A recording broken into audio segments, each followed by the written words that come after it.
Esto es Aquí en Corto, el contacto directo con los especialistas en educación, cultura, política, género y otros más. Aquí en Corto, por el Colegio de Sonora. Hola, bienvenidos al espacio del Colegio de Sonora. Mi nombre es Ana Rosa Sánchez Orendain. En esta ocasión le damos la bienvenida a la investigadora Nora Constanza Niño Vega, a los investigadores José Eduardo Calvario Parra y al investigador Francisco Landeros Jaime, quienes nos acompañan en la tercera sesión de 5 que realizamos con las investigadoras e investigadores por México de CONACYT. Ellos actualmente se encuentran laborando en el Colegio de Sonora y el tema que vamos a tocar el día de hoy es contextos migratorios y violencias, el juego de nunca acabar. Le cedo la palabra al doctor José Eduardo Calvario. Bienvenidos. Sí, gracias. Pues muchas gracias también otra vez al colegio por permitirnos aquí el espacio, usarlo. Y justamente estábamos ahorita en previo al inicio de la grabación discutiendo sobre el alcance y los hierros de la política federal. Y justamente creo que el tema que nos convoca pues también es reflejo de esta política fallida que es la migración, ¿no? Entonces, pues, si quieren, colegas, comentar qué les parece respecto al proceso que estamos viviendo, a partir de su experiencia, sus experticias, sus investigaciones, y sobre todo este terrible evento que pasó el 28 de marzo, bueno, fue el 27 de marzo que ocurrió el terrible, pues digamos de 40,000 personas fallecidas y más de 20 lesionadas en Ciudad Juárez por esta política justamente de criminalización de alguna manera, ¿no? Entonces, bueno, pues... Gracias. No sé si quieres. Adelante. Gracias, José Eduardo, nuevamente por invitarnos a este programa. Sí, creo que estamos en un momento bastante importante de reflexión sobre las situaciones que se han venido presentando en materia de migración y violencias en México. Y creo que hay varios como asuntos que creo pertinente que se pueden tocar, ¿no? Al hacer esas reflexiones.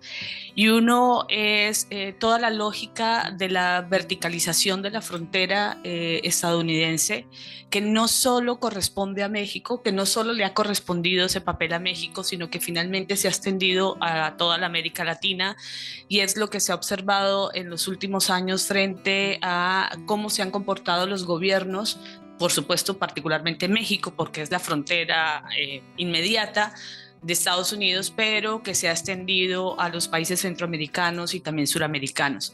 Y es el tratamiento diferenciado que se le ha dado a los procesos migratorios, que uno podría llamar en el caso centroamericano también a un éxodo centroamericano y mexicano que han buscado llegar hacia Estados Unidos tratando de conseguir una vida vivible que no ha sido posible en sus territorios, en sus lugares de orígenes, y por supuesto también con lo que ha sucedido en los últimos años con el éxodo venezolano, ¿no? Entonces ahí hay una dinámica bastante interesante de observar en términos analíticos de cómo un tratamiento diferenciado a estas diferentes movilidades. Por un lado, una dinámica de criminalización de la migración centroamericana y mexicana hacia Estados Unidos, y por otro lado, durante el gobierno de Trump, sobre todo, una política de atención humanitaria, ¿no?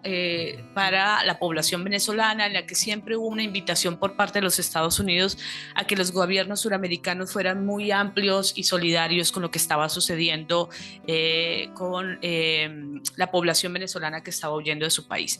Entonces ahí hay un punto importante de cómo la política migratoria hacia abajo se extiende y se desarrolla en dos vertientes, ¿no?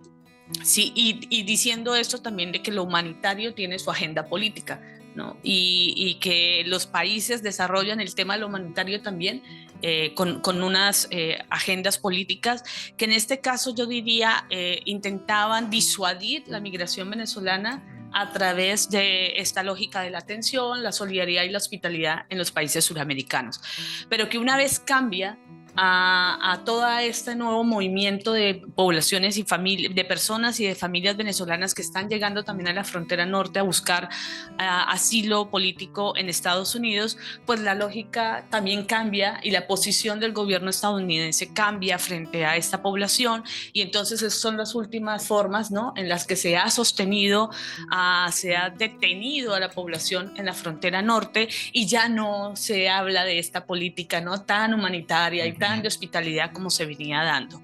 Y muestra de ello es lo que sucede en Ciudad Juárez, ¿no? Finalmente, que además, como muchos académicos y académicas están mencionando, pues hay toda una lógica de trabajo sucio que al final se está haciendo y que tiene unas repercusiones muy fuertes en las ciudades fronterizas, ¿no?, del norte de México, y que obliga por mucho a las organizaciones de la sociedad civil a tener que volcarse a hacer todo un trabajo que primero no debería estar pasando con toda esta población retenida, detenida en estos espacios.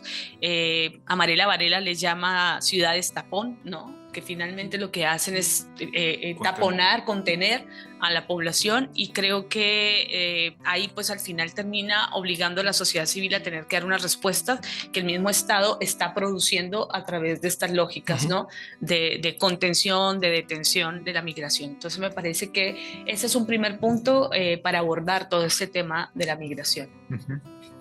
Francisco. Muchas gracias primeramente por la invitación. Muchas gracias al Colegio de Sonora por el espacio, ¿no?, para abordar estos temas pues tan importantes, no solamente para la agenda académica, sino también para todo lo que se hace desde sociedad civil. Y hay algunos aspectos muy relevantes que toca la colega Nora, y yo iniciaría hablando un poco sobre este trato diferenciado, ¿no?, y cuáles son las consecuencias precisamente de ese trato diferenciado. Pues es la violencia que se genera a partir de todo esto, ¿no? Como bien, bueno, en los últimos años, quienes estamos metidos en estos temas, quienes hacemos trabajo de campo y demás, nos hemos dado cuenta de muchos cambios, ¿sí? Pero lo que se mantiene es precisamente esa violencia en sus distintos tipos, en sus distintas modalidades, como los distintos agentes perpetradores de toda esta violencia, pues se ha diversificado también, ¿no? Ahí había, digamos, un análisis sobre la identificación de los principales agresores, ¿no? Y bueno, en ese sentido hay otro punto a destacar, también lo mencionaba Nora, y tiene que ver con cómo estas poblaciones, o bueno, la principal motivación es alejarse de la violencia. Todos esos grupos que dejan su lugar de origen, ya sea pues, Venezuela, Guatemala, Honduras, los distintos países en América Latina, buscan alejarse, ¿no? Buscan alejarse de estas personas, sin embargo, no lo logran. Y hay ahí una conceptualización que hemos estado trabajando también, que tiene que ver con la transnacionalización de la violencia, y que esto lo vemos como un ciclo que no termina, es decir, salgo de mi país de origen por la violencia, en el trayecto me encuentro con más violencia, llego a México, vamos a poner, bueno, a algún estado de la República Mexicana, y después empieza el desplazamiento interno también, ¿no? Y es un ciclo que no termina de esta violencia, y sí, es la sociedad civil, ¿no?, que quien se ha constituido como uno de los pilares, diría yo, más importantes en la atención, ya sea en la ayuda humanitaria o en estas organizaciones asistencialistas, pero hay otras también de defensoría que velan por los derechos humanos de las personas y todo lo demás, ¿no? Pero bueno, tú pusiste, Eduardo, un ejemplo pues ahí muy lamentable, ¿no? De la muerte de estas personas migrantes en una estación migratoria, y pues esto solamente yo lo veo como la consumación de toda esa violencia de la que hemos estado hablando hasta aquí. La dejo para que continuemos. Sí. Ahora, ante esta madeja digamos, tan complejo, que tiene un hilo político, tiene un hilo social, tiene un hilo incluso cultural, porque por lo menos para la migración interna hay una movilización y movilidad y desplazamiento de familias del sur de la República hacia el norte que tienen tiene bastante, incluso en muchas comunidades agrícolas del sur van iban incluso a la Ciudad de México al principio del siglo pasado. Ahora, ¿cómo podemos, ante esta complejidad y problemática que enfrenta, no solamente la violencia, que justamente la violencia, el desinterés de la política pública y estos juegos, digamos, perversos a nivel de geopolítica y de las relaciones bilaterales y multilaterales de los distintos países, ¿cómo podemos también ver cómo podemos trazar un horizonte en el que se pudieran algunos hilos, o lanzar algunos salvavidas en ciertas áreas que uno pueda decir, bueno, si hubiera este ajuste particular, por ejemplo, en política muy concreta, diciendo, yo participé en el 2014, ahorita me recordaba con Francisco, en un proyecto sobre las altas temperaturas y la migración internacional, y cómo ahí nos dimos cuenta que también muchos de los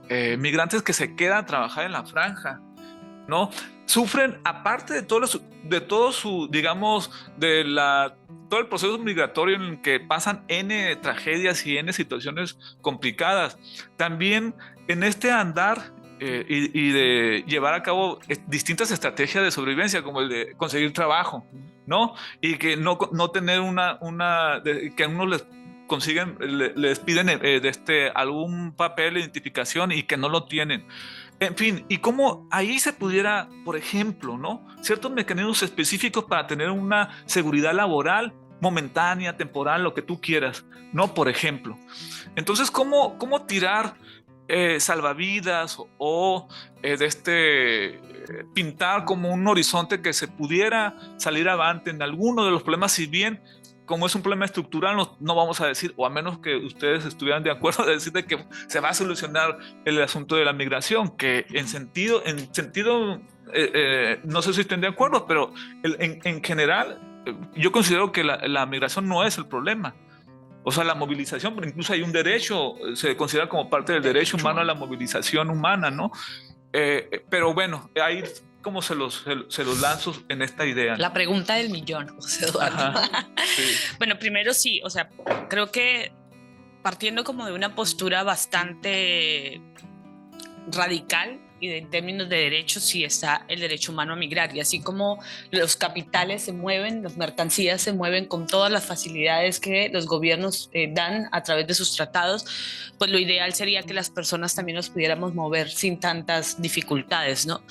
Pero eso no sucede, efectivamente, no sucede también porque, como lo dice uno de los autores que habla sobre el tema de la desposesión y la expropiación, incluso del cuerpo humano, David Harvey, lo que está justamente encontrándose es estas lógicas en que la migración, la irregularización, ¿no?, hacer irregular e ilegal por parte del Estado, porque es que las personas no son ilegales, sino que las hace ilegales unas políticas de contención de la migración. Lo que buscan es justamente explotar esta condición, ¿no? Y hace poco el New York Times sacó un especial sobre el tema de los niños y niñas migrantes que están siendo explotados en las fábricas y en grandes cadenas en Estados Unidos, ¿no?, asumiendo trabajos que pues su gente no asume, ¿no?, y que finalmente son los migrantes las personas migrantes quienes terminan asumiendo con unos niveles de explotación muy fuertes. Entonces finalmente lo que pasa es que ilegalizar sirve para generar toda esta lógica de explotación, y eso creo que es importante mencionarlo. Por eso también es tan difícil pensar en que las políticas de los estados van a ser realmente abiertas a este proceso del derecho a migrar. Y lo que se ha contemplado, que también es una propuesta de los organismos multilaterales, de esto de la migración segura, ordenada y regularizada, pues también es una forma, ¿no?, de seguir conteniendo algo que es inevitable, además, si se siguen padeciendo las lógicas de violencia que se están desarrollando en los países expulsores, ¿no? O sea, si en Centroamérica no se resuelve la situación de violencia que están viviendo, la situación de violencia estructural, pues difícilmente se va a poder contener, ¿no? ¿Y qué ha pasado, por ejemplo, en el caso que va a ser muy interesante revisar. En el caso de El Salvador, con toda esta dinámica, por ejemplo, de Bukele, con encerrar a los integrantes de las maras, que la gente dice, ya nos sentimos seguros, ya podemos salir, pero justamente hablaba con una colega que está allá y le decía, claro, o sea, en términos reales, concretos, para la gente, esto resolvió su angustia de la seguridad humana puesto en la seguridad pública, ¿no? Estoy en que me siento seguro poder salir a los espacios que antes no salía, que esta gente controlaba. Pero le decía eso a corto plazo. A largo plazo, ¿qué va a pasar con esas nuevas generaciones? O sea, tú resuelves meter a una cantidad de gente y la puedes condenar ahí a cadena perpetua a estar en estas cárceles máximas, ¿no? Donde podrán envejecer, pero ¿y qué va a pasar con las nuevas generaciones cuando no resuelves todo el tema de la violencia estructural que también hay allí, ¿no?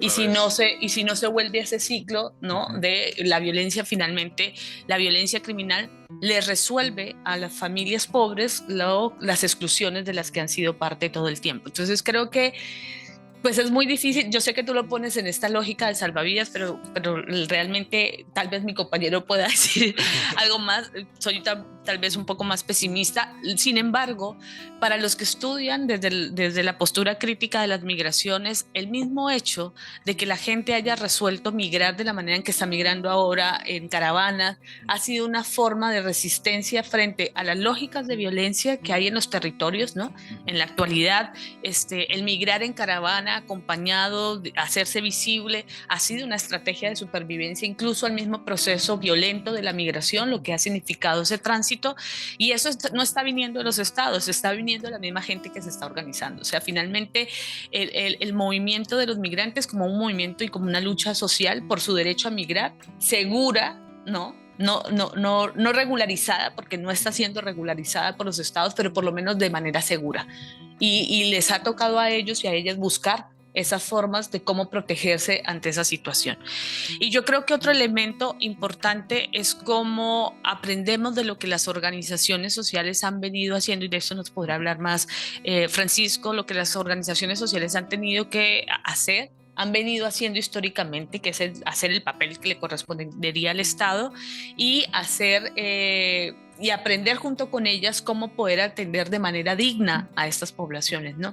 Porque lo que sucede ahora es una disputa del poco recurso que hay, y eso genera también unas tensiones entre las mismas organizaciones, y creo que ahí hay un aprendizaje que el Estado debe tomar, pero al mismo tiempo hay todo un aprendizaje que como organizaciones y en eso nos involucramos como academia, que debemos impulsar, activar, que es cómo las organizaciones se articulan para poder responder a la situación grave que estamos viviendo, ¿no? Y digo grave no porque se está viniendo un montón de gente, sino por las condiciones en las que está sucediendo esa situación y las circunstancias y los impactos. Yo hablo de lo psicosocial, de los impactos psicosociales que están cargando a estas personas, a estas familias, a estos niños y niñas en todo su proceso, en todo su trayecto migratorio, por estas violencias de las que tú hablas, que también nos ha mencionado Francisco, pero al mismo tiempo por las violencias de origen, por las violencias de tránsito y al mismo tiempo por las violencias que viven al intentar buscar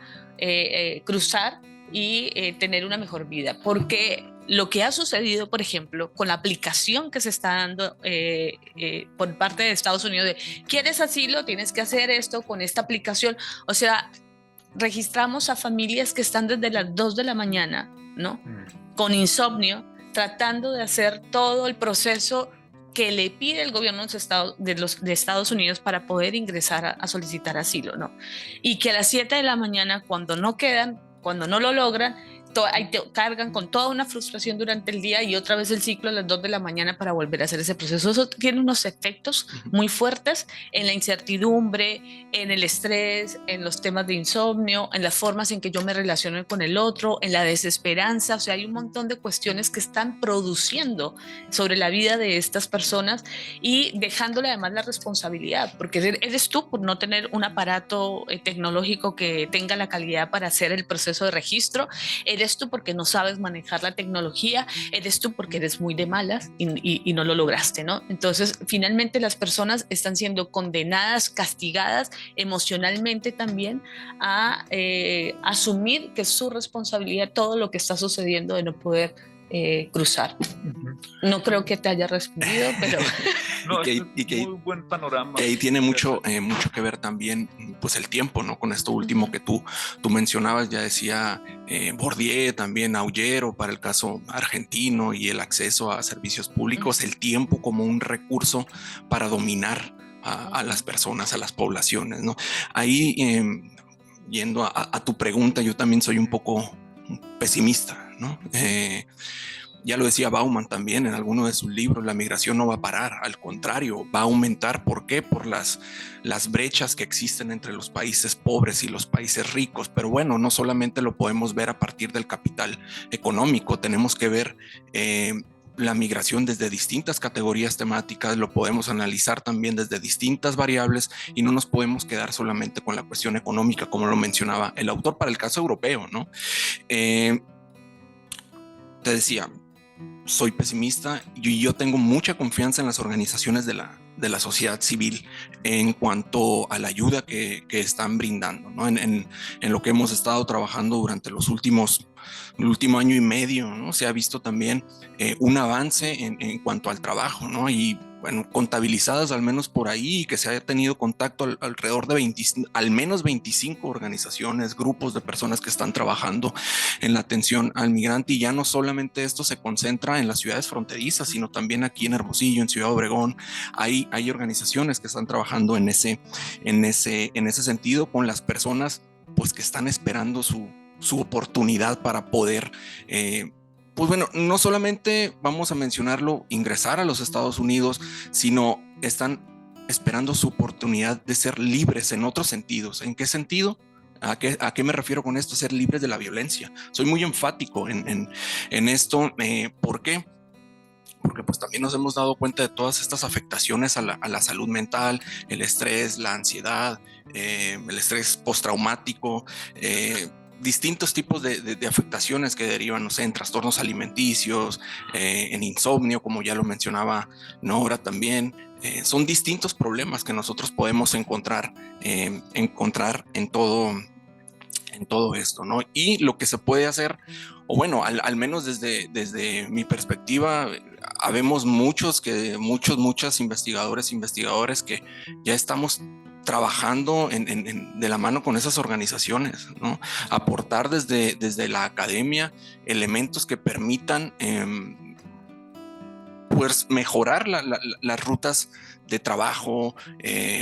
No sé, hace falta reforzar los mecanismos de protección, las rutas de ayuda, todos los programas, ya cuando hablamos en materia de política pública. Hay también ahí una crítica muy fuerte por parte de organizaciones de la sociedad civil, principalmente quienes trabajan desde una perspectiva de género, pues que precisamente la perspectiva de género es uno de los grandes ausentes en toda la política y los programas que se desarrollan, ¿no? Pues en ese sentido me parece que puede ir, hay una ventana de oportunidad que es muy, muy relevante tanto para las organizaciones, para la academia y pues incluso para los gobiernos también, ¿no? Para los gobiernos locales, que ahí un aspecto muy importante tiene que ver con la capacitación de las personas que brindan atención. Hay una necesidad urgente en cuanto a entender realmente las características, los matices del fenómeno migratorio, particularmente lo que sucede en América Latina. Y esto, bueno, estamos hablando aquí para el caso mexicano, ¿no? Pero si nos vamos al caso chileno, nos vamos al caso argentino, lo que sucede con la migración peruana, precisamente en Chile, boliviana también, nos podemos dar cuenta que esas faltas pues se comparten entre los países, ¿no? Hay esos ausentes que mencionaba, ¿no? Pero bueno, para el caso de México, a mí me parece que todo esto de las violencias, del crimen, de las bandas y todo, hace mucho más fuerte, mucho más complejo todo esto, todo el panorama, ¿no? Pues justamente creo que sí lo dicen bien y que creo que yo también comparto ese pesimismo, pero también entre líneas está esta esperanza, en puertos en las organizaciones civiles, en las mismas personas, como mecanismos, estos nuevos mecanismos de hacer en grupo, ¿no? Con estas caravanas, o de estos que dice que está también tomando más importancia los organismos de sociedad civil en las partes de Tijuana, donde ustedes han hecho el estudio, ¿verdad? No, ahora en Tijuana estuviste trabajando. Entonces, bueno, paradójicamente, y la otra pregunta que más o menos tú lo planteabas y también tú lo comentabas, Nora, que en concreto, bueno, puede haber incluso muchos, digamos, propuestas de distintos alcances. Y ya lo podemos mencionar, enumerar, pero digamos, el caso concreto de la academia y la posición de la academia, también en términos, la academia y los científicos sociales, las científicas sociales, estamos ante cosas que también nosotros participamos o somos parte de la misma sociedad. Y entonces hay una complejidad y hay una construcción de principios éticos, políticos, en el que bueno, hay quienes pueden decir, yo soy neutral y yo no participo porque yo nomás estudio, entonces es mi objeto de estudio y no tomo partido, digamos, ¿no? Ante la problemática. ¿Cuál ha sido la experiencia de ustedes respecto a eso? ¿O qué más podríamos decir, reflexionar para los que nos estén escuchando? Bueno, yo creo que has tocado un punto que es supremamente importante. Todos los puntos son importantes. Para que no suene ahí como solamente suelto. Nomás nos queda 2 minutos. Yo creo que sí necesitamos una academia que deje de estar sentada en los escritorios y que realmente piense en un trabajo más de investigación, que no solo haga el ejercicio de comprensión de la realidad, ¿no? Pues que para eso estamos en términos de investigadores volcados a intentar entender qué es esto que pasa, ¿no? Qué se mueve, qué se transforma, qué se está sosteniendo en el tiempo, un poco en función de las violencias, de la migración y de todos los temas que trabajamos, pero al mismo tiempo es cómo somos capaces de ayudar a articular procesos de transformación. Y eso solo se logra cuando como investigadores e investigadoras vamos a campo, tenemos contacto con las comunidades, hacemos trabajo con las comunidades, no solo estudiamos a las comunidades, sino hacemos trabajo con las comunidades y respetamos también los tiempos, las dinámicas y los conocimientos que esas comunidades tienen de su propia realidad, ¿no? Y cómo lo interpretan. En este caso, por ejemplo, digamos en lo que me atañe, que es acerca de los niños, niñas y adolescentes, pues ha sido como entender y dar los espacios específicos en la investigación a entender cómo son ellos y cómo están comprendiendo ellos y ellas sus realidades, ¿no? No cómo Nora entiende esas realidades y qué es lo que ve desde afuera, sino cómo ellos lo están viendo, pero al mismo tiempo cómo los intercambios que tengo, que no solo son entrevistas, porque en el caso de los niños y niñas implican muchas otras actividades, también ayudan a que ellos repiensen su propia situación, ¿no? Recuerdo mucho el caso en uno de los grupos de niños institucionalizados que estuve trabajando en la frontera, en el que hablábamos de un tema bastante complejo y al final, construyendo un violentómetro con estos niños y niñas, una de ellas con las que estuve conversando de manera individual toca un tema que había salido, un tema de violencia muy fuerte en su caso, y lo pone ahí en el violentómetro y dice, esto también es violencia. Entonces yo decía, qué interesante que al final este trabajo la llevó a que ella hiciera esta reflexión sobre eso que me estaba contando y diciendo es violencia también, ¿no? Entonces ya ahí me di como que para algo sirvió este trabajo que estamos haciendo. Entonces finalmente es nosotros cómo convertimos nuestro trabajo de investigación en una fuente de comprensión y en una herramienta para la articulación y la transformación. Y que son estas personas, ¿no? Precisamente quienes nos ayudan a sustentar nuestras reflexiones, ¿no? Y ahí también, pues bueno, al menos yo con quienes, mujeres principalmente, con quienes me ha tocado pues conversar, ahí siempre les muestro mi agradecimiento porque son precisamente ellas quienes me ayudan a entender, me ayudan a trazar esas rutas para brindar elementos que permitan a las organizaciones principalmente generar esos espacios de incidencia, ¿no? Incidir en los actores. Entonces, sí, totalmente de acuerdo, salir de las oficinas y estar ahí, porque estando ahí es como vamos realmente a conocer la realidad que están viviendo estas personas en cualquier temática que estemos estudiando, ¿no? Pues fascinante. Por lo pronto ya es nuestra participación. Sí, pues les agradecemos su participación, muy interesante, su tema da para otro programa. Les recordamos que estén pendientes de nuestras redes sociales para próximos eventos del Colegio de Sonora y de nuevo muchas gracias. Esto fue Aquí en Corto, una producción del Colegio de Sonora en Radio Universidad.